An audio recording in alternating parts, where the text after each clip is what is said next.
F'Malta hawn 400 tifel u tifla taħt care order. 30 li tpoġġew taħt care order għadhom qed jistennew biex jinstabilhom post. Filwaqt li kull sena jkun hemm madwar 30 każ ġdid ta' tfal li jitpoġġew f'care order. Il-kap eżekuttiv tal-Fondazzjoni għas-Servizzi Soċjali Alfred Grixti spjegalna li 3 entitajiet qed jieħdu ħsieb l-tfal f'care order, istituzzjonijiet reliġjużi mexxija minn patrijiet, dawk imexxija minn sorijiet u foster carers. Problemi serji li qed jiffaċċjaw istituzzjonijiet reliġjużi huma n-nuqqas ta' vokazzjonijiet u l-fatt li l-membri fih danhom qed javvanzaw fl-età.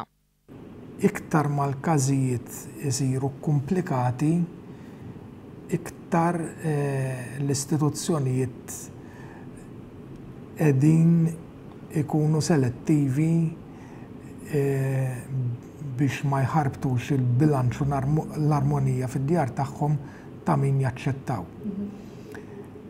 Il-foster parents mill-banda l-oħra, il-preferenza dejjem tmur għal tfal li huma iżgħar fl-età mill-tfal li huma fit-teens. Bħalissa hawn 240 tifel u tifla fil-foster care, 24 familja jew entità qed tistenna biex tkun tista' ssir foster carer. Alfred Grixti stqarr li l-Gvern qed jaħdem biex ikun hemm tisħiħ tal-għażla dwar min jista' jkun foster carer. Qed tiġi diskussa l-possibilità li l-kumpens li jingħataw foster carers jiżdied. Bħalissa foster carers jingħataw 70 euro fix-xahar u dan għal każijiet diffiċli ħafna. Proposta li l-Gvern qed jaħdem dwarha ser tara kollaborazzjoni bejn Stat u Knisja. Il-Gvern ser jaħdem ma' kongregazzjoni partikolari sabiex il-binja tagħhom ma titħallix titmermer bla użu u tfal isibu saqaf fuq rashom. Li nużaw bini li għandha din il-kongregazzjoni li bħalissa mhux użat fil-massimu tiegħu biex nipprovdu 30 post li bażikament ikunu minn mit-twelid sa 18-il sena.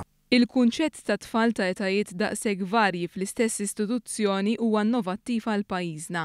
Alfred Grixti stqarr li dan l-ewwel ftehim bejn l-Istat u l-Knisja ser jiswa aktar minn €900,000 biex jiġi mantnut, ser iwitti triq għal proġetti simili u ser jindirizza l-aktar każijiet diffiċli.